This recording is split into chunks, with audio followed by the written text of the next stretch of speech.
Hi everyone. நம்ம இன்னைக்கு பார்க்க போறது ஒரு இம்பார்ட்டன்டான 5 மார்க். ரைட்?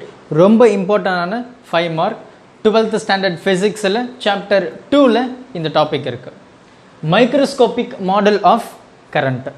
ஸோ இது லாஸ்ட் இயர் வந்து ரிப்பீட்டடான ஒரு 5 மார்க்.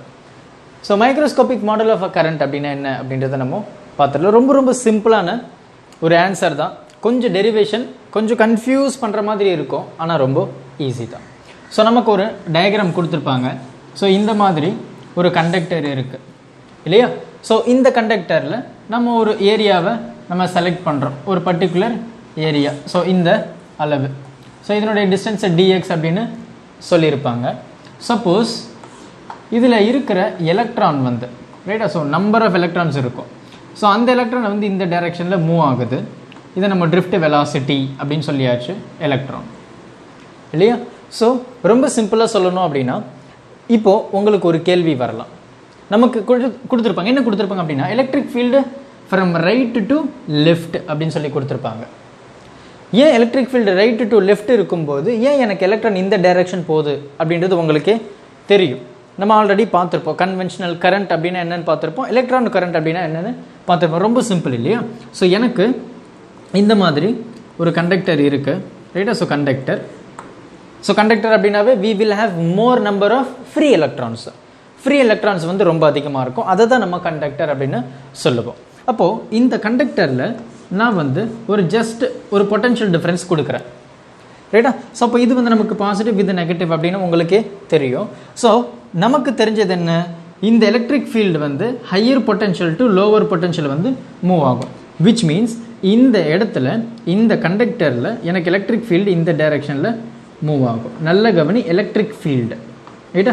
ஸோ எலக்ட்ரிக் ஃபீல்டு வந்து எனக்கு இந்த டைரெக்ஷனில் மூவ் ஆகும். விச் மீன்ஸ் எனக்கு higher potential to lower potential.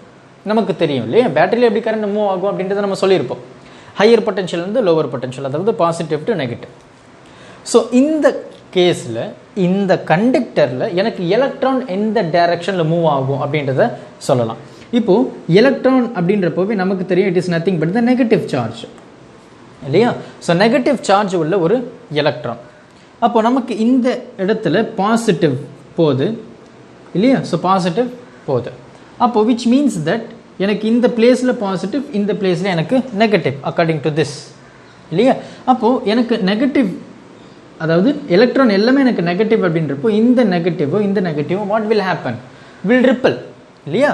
அப்போது இந்த எலக்ட்ரான் எல்லாமே எந்த டைரெக்ஷனில் ஓடி வரும், இது ரிப்பல் பண்ணும்போது இதுக்கு யார் அட்ராக்ட் பண்ணுறா, நெகட்டிவ் டு பாசிட்டிவ். அப்போ எனக்கு இந்த டைரெக்ஷனில் மூவ் ஆகும் ரைட்டா? ஸோ எனக்கு இந்த டைரெக்ஷனில் மூவ் ஆகும். அப்போது இதுதான் நம்ம எலக்ட்ரான் கரண்ட் அப்படின்னு சொல்கிறோம். அப்போது எனக்கு எலக்ட்ரிக் ஃபீல்டு இந்த டைரெக்ஷனில் இருக்கும்போது எனக்கு எலக்ட்ரானுடைய டைரெக்ஷன் இந்த பக்கம் இருக்கும். இதை நம்ம நார்மலாக கன்வென்ஷனல் கரண்ட் அப்படின்னு சொல்கிறோம், இல்லைன்னா ரொம்ப சிம்பிளாக கரண்ட் அப்படின்னு சொல்லிடலாம். இந்த இது ஆப்போசிட் டைரக்ஷன், கன்வென்ஷனல் கரண்ட்டுக்கு ஆப்போசிட்டில் மூவ் ஆகுறது தான் எலக்ட்ரான், அதை நம்ம எலக்ட்ரான் கரண்ட் அப்படின்னு சொல்கிறோம். அப்போ இது ரெண்டும் பாசிபிளாக நடந்தால் தான் நமக்கு அந்த கரண்ட் ஃப்ளோ வந்து இருக்கும். அப்போ இந்த கேஸில் இப்போ நீங்களே சொல்லுங்கள், எனக்கு எலக்ட்ரான் வந்து இந்த டைரெக்ஷனில் மூவ் ஆகுது. அப்போ உங்களுக்கே ரொம்ப கிளியராக தெரியும் எந்த பக்கம் பாசிட்டிவ், இந்த பக்கம். அப்போ இந்த பக்கம் நெகட்டிவ். இப்போ நீங்கள் சொல்லுங்கள், எலக்ட்ரிக் ஃபீல்டு எந்த டைரெக்ஷனில் மூவ் ஆகுது, right to left, high potential to lower potential. அப்போது எலக்ட்ரிக் ஃபீல்டு வந்து எனக்கு இந்த டைரெக்ஷனில் மூவ் ஆகுது. எலக்ட்ரிக் ஃபீல்டுக்கு ஆப்போசிட்டு எனக்கு எலக்ட்ரான் மூவ் ஆகுது, இந்த மாதிரி. புரியுதா? இப்போது இந்த டைரெக்ஷன் உங்களுக்கு புரிஞ்சிருக்கும். அப்போ இந்த கண்டக்டரில் நான் ஒரு செலக்டட் ஏரியா இந்த வால்யூமில், அப்போது இவ்வளோ லென்த் ரைட்டா? ஸோ அப்போது இவ்வளோ நான் செலக்ட் பண்ணும்போது இந்த இடத்துல எனக்கு எவ்வளோ எலக்ட்ரான் வந்து ஃப்ளோ ஆகும், விச் மீன்ஸ் எனக்கு எவ்வளோ கரண்ட் இருக்கும், எவ்வளோ சார்ஜ் கரண்ட் டென்சிட்டி இருக்கும் அப்படின்றத நம்ம ரொம்ப சிம்பிளாக டிஃபைன் பண்ணிடலாம்.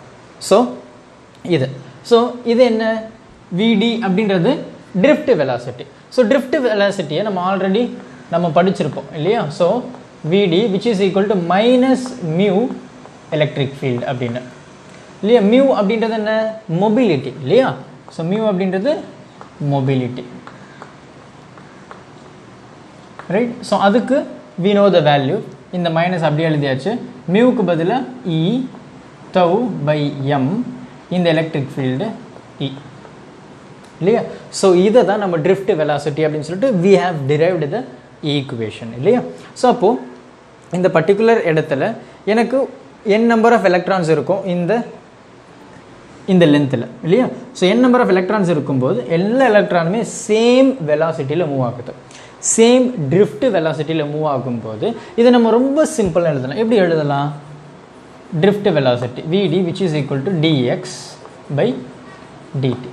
இது என்ன சார் dx by dt அப்படின்றது உங்களுக்கு தோணும். ரொம்ப சிம்பிள், உங்களுக்கு ஆல்ரெடி தெரிஞ்ச ஒரு விஷயம்தான். என்னது? Velocity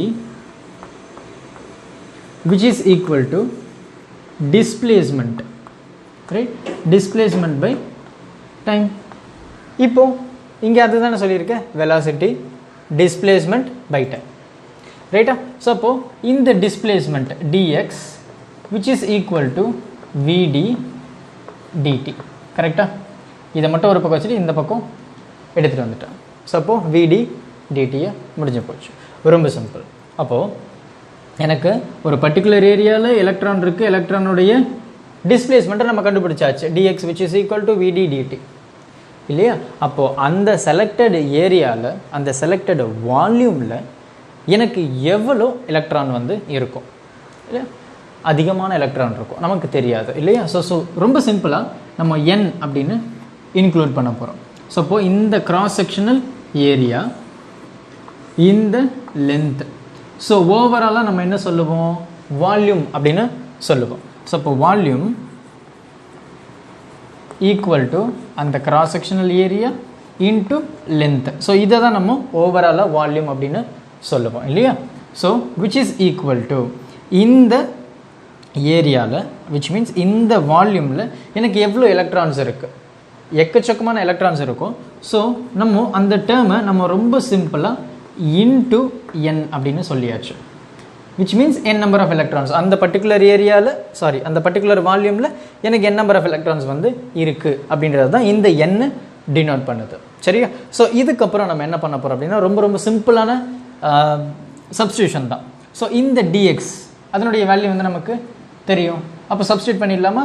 so which is equal to இந்த a dxக்கு பதிலாக இது v d dt, right. So இந்த n, ரைட்டா. ஸோ அப்போது எனக்கு அந்த செலக்ட் பண்ண அந்த பர்டிகுலர் வால்யூமில் எனக்கு இவ்வளோ எலக்ட்ரான்ஸ் வந்து மூவ் ஆகுது, ரைட்டா. ரொம்ப சிம்பிளாக சொல்லிடலாம். அப்போ எனக்கு இவ்வளோ எலக்ட்ரான் மூவ் ஆகும்போது எனக்கு அப்போ டோட்டல் சார்ஜ் எவ்வளோ இருக்கும்? நம்ம ஆல்ரெடி படிச்சிருப்போம். என்ன படிச்சிருப்போம் அப்படின்னா dq which is equal to ne அப்படின்னு நம்ம குவான்டைசேஷன் ஆஃப் சார்ஜஸில் படிச்சிருப்போம். ஞாபகம் இருக்கும்னு நினைக்கிறேன். அது என்ன சொல்லுது? Quantization of charges q equal to ne, அதுதான் குவான்டைசேஷன் ஆஃப் சார்ஜஸ் அப்படின்னு சொல்கிறோம். அப்போது இங்கேயும் அதே தான் டிஃபைன் பண்ண போகிறோம். ஸோ அதே தான் நான் ஜஸ்ட் டோட்டல் சார்ஜ் அப்படின்னு நான் எழுதிக்கிறேன். ஸோ டோட்டல் சார்ஜ் அப்படின்றப்போ நமக்கு dq which is equal to ne தான் இல்லையா. ஸோ இதுதான் நமக்கு number of electrons, electron, right. So அப்போது ne என்றுதான் நம்பர் ஆஃப் எலக்ட்ரான்ஸ். அப்போ அதை நம்ம அப்படியே எழுதலாம், a vd dt n, ஆமாவா. e அப்படின்றது என்ன? எலக்ட்ரான். நமக்கு இங்கே இருக்கிற சார்ஜும் எலக்ட்ரான் தான் இல்லையா. ஸோ e, ரொம்ப சிம்பிள் இல்லையா. ஸோ நமக்கு தெரிஞ்ச ஒரு விஷயம் என்ன அப்படின்னா, கரண்ட் அப்படின்றத நம்ம சொல்லுவோம் எவ்வளோ சார்ஜ் பர் செகண்ட், அதை தான் நம்ம கரண்ட் அப்படின்னு சொல்லியிருப்போம். ஒரு கிராஸ் செக்ஷனல் ஏரியாவில் எனக்கு எவ்வளோ சார்ஜ் மூவ் ஆகுது ஒரு செகண்டுக்கு, அதை தான் நம்ம கரண்ட் அப்படின்னு சொல்லியிருப்போம். So therefore I equal to dq by dt. dq வந்து நமக்கு இங்கே இருக்குது, அதாவது total charge in that selected volume. அப்போ நம்ம அதை அப்படியே சப்ஸ்டியூட் பண்ணலாம், a vd right dt ne by dt. அப்போ இதில் பார்த்தீங்க அப்படின்னா இந்த dt-யும் கேன்சல் ஆகிடுச்சு. மிச்சம் இருக்கிறது நமக்கு என்ன? a இந்த ட்ரிஃப்ட் வெலாசிட்டி, இந்த n இந்த e இல்லையா. ஸோ அப்போது current which is equal to A VDNE. ரொம்ப சிம்பிளா முடிஞ்சு போச்சு. ரைட்டா? அப்போ எனக்கு இவ்ளோ கரண்ட் ஃப்ளோ ஆகுது. அப்போ இதனுடைய டென்சிட்டி, ரைட்டா, எனக்கு கரண்ட் ஃப்ளோ ஆகுதுன்னு தெரிஞ்சு போச்சு. அப்போ எனக்கு மொத்தமா அதனுடைய அடர்த்தி இல்லையா? ஸோ கரண்ட் டென்சிட்டியை நம்ம எப்படி சொல்லுவோம் அப்படின்னா J அப்படின்னு சொல்றோம். This is nothing but current density. Right? So current density நம்ம என்ன சொல்றோம் அப்படின்னா J equal to I by A. ரைட்டா? So current density, right, so which is equal to I by A. I அப்படின்றது என்ன? கரண்ட். அப்போது நம்ம செலக்ட் பண்ண அந்த ஒரு பர்டிகுலர் ஏரியாவில் எனக்கு எவ்வளோ கரண்ட்டு போகுது அதுதான் I by A. So current in area. So என்ன சொல்லியிருப்பாங்க அப்படின்னா கரண்ட் பர் யூனிட் ஏரியா அப்படின்ற கிராஸ் செக்ஷனல் ஏரியா அப்படின்னு சொல்லியிருப்பாங்க. ஸோ அப்போது எனக்கு எவ்வளோ அதிகமான கரண்ட் ஃப்ளோ ஆகுதோ அந்த அளவுக்கு எனக்கு டென்சிட்டி அதிகமாக இருக்கும். கம்மியான கரண்ட்னா கம்மியான டென்சிட்டி, அதிகமான கரண்ட் அப்படின்னா அதிகமான டென்சிட்டி. அதிகமான கரண்ட் கம்மியான கரண்ட் அப்படின்றத நம்ம நம்பர் ஆஃப் எலக்ட்ரான்ஸை வச்சு நம்ம டிசைட் பண்ணுவோம் இல்லையா? Suppose J which is equal to I by A. ஐன்றது நமக்கு இப்போ தான் கண்டுபிடிச்சோம். A VD NE by area இல்லையா? ஸோ ஏரியா கேன்சல் ஆகிடுச்சு. So which is equal to VDNE. So இதுதான் நமக்கு சார்ஜ் டென்சிட்டி. ஸோ சார்ஜ் டென்சிட்டியை என்ன சொல்கிறாங்க அப்படின்னா it is a vector form. ஏன்னா இந்த எலக்ட்ரான் வந்து ஒரு பர்டிகுலர் டைரக்ஷனில் தான் மூவ் ஆகுது. அப்போது நம்ம இதை வெக்டார் ஃபார்மில் எழுதணும் அப்படின்னா எப்படி எழுதலாம்? ரொம்ப சிம்பிள் தான் இல்லையா? ஸோ அப்போது J vector which is equal to VD, அதுவும் vector and number of electron NE.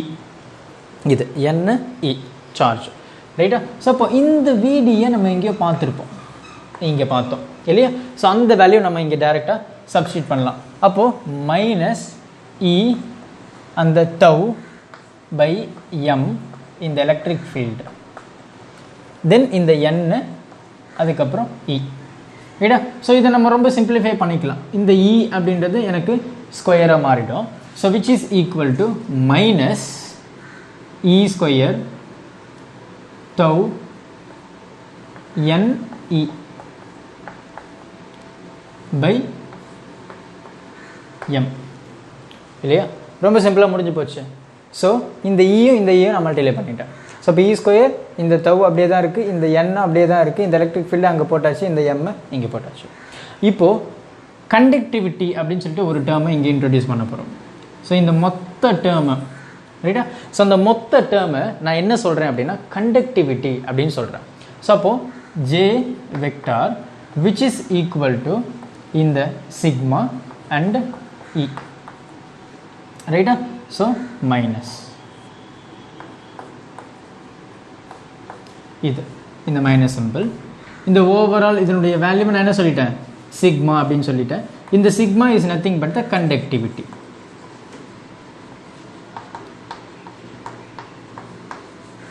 ரைட்டா? So conductivity of the particular material. ரைட்டா? ஸோ அப்போது முடிஞ்சு போச்சு. ஸோ நமக்கு என்ன சொல்லியிருப்பாங்க அப்படின்னா நம்ம இந்த கரண்ட்டை நம்ம மோஸ்ட்டாக நம்ம எப்படி டிஃபைன் பண்ணுவோம் அப்படின்னா higher potential to lower potential. அதாவது எனக்கு இந்த மாதிரி ஒரு சர்க்யூட் இருக்குது, ரைட்டா? ஸோ நம்ம எப்படி சொல்லுவோம்? எனக்கு கரண்ட்டை வந்து இந்த டைரெக்ஷனில் தான் மூவ் ஆகுது அப்படின்னு நம்ம சொல்லுவோம். ஸோ கன்வென்ஷனல் கரண்ட்டை ஸோ சிம்பிளாக நம்ம கரண்ட் அப்படின்னு சொல்லுவோம். ஸோ ரியலாகவே நம்ம எதை அசியூம் பண்ணுவோம் அப்படின்னா இந்த டைரெக்ஷனை தான் அசியூம் பண்ணுவோம். அதாவது higher potential to lower potential. நம்ம எலக்ட்ரானுடைய மூமெண்ட்டை நம்ம கன்சிடர் பண்ண மாட்டோம். ஸோ அப்போது எனக்கு இந்த டைரெக்ஷனில் தான் மூவ் ஆகுது இல்லையா? ஸோ கரண்ட்டை. ஸோ அப்படின்றப்போ இந்த நெகட்டிவ் சைனை நான் எடுக்கிறேன். அப்போ நெகட்டிவ் சைன் எடுக்கும்போது என்ன ஆகும்? இந்த சிக்மா எலக்ட்ரிக் ஃபீல்டு. ரைட்டா? ஸோ இது ஏன் ப்ளஸ் வந்தது அப்படின்றது இப்போ உங்களுக்கு தெரியும். நம்ம எதை வச்சு நம்ம இதை கன்சிடர் பண்ணோம்? எனக்கு இந்த மாதிரி ஒரு கண்டக்டர் இருக்கும்போது அந்த கண்டக்டருக்கு ஆப்போசிட் எலக்ட்ரானுடைய டைரக்ஷனை வச்சு தான் நம்ம ப்ரெடிக்ட் பண்ணோம். ஸோ அப்போ அது ரெண்டும் ஆப்போசிட் டைரக்ஷன் அப்படின்றனால நம்ம மைனஸ் எல்லா இடத்துலையும் இன்க்ளூட் பண்ணியிருப்போம். So if you have followed the drift velocity, ஏன் இந்த மைனஸ் வந்தது அப்படின்றது உங்களுக்கு தெரியும் இல்லையா? ஸோ அதுதான். அப்போ நம்ம ரியல் லைஃபாக நம்ம எதை அசியூம் பண்ணுறோம் அப்படின்னா இந்த டைரக்ஷன் எலக்ட்ரிக் ஃபீல்டு எந்த டைரக்ஷன் போதோ அதை தான் நம்ம அசியூம் பண்ணுவோம், அதை தான் நம்ம கன்வென்ஷனல் கரண்ட் அப்படின்னு சொல்கிறோம். ஸோ இப்போ கன்வென்ஷனல் கரண்ட் அப்படின்னு அசியூம் பண்ணும்போது எனக்கு இந்த நெகட்டிவ் டேர்ம் வந்து எனக்கு பாசிட்டிவ் டேர்மாக மாறிடும் இல்லையா. ஸோ முடிஞ்சு போச்சு. ஸோ இதை நான் கண்டக்டிவிட்டி அப்படின்னு சொல்லிட்டேன் இல்லையா. ஸோ ரெசிஸ்டிவிட்டி அப்படின்னு சொல்லிட்டு இப்போ ஒரு டேர்மை சொல்லியிருப்பாங்க ரைட்டா.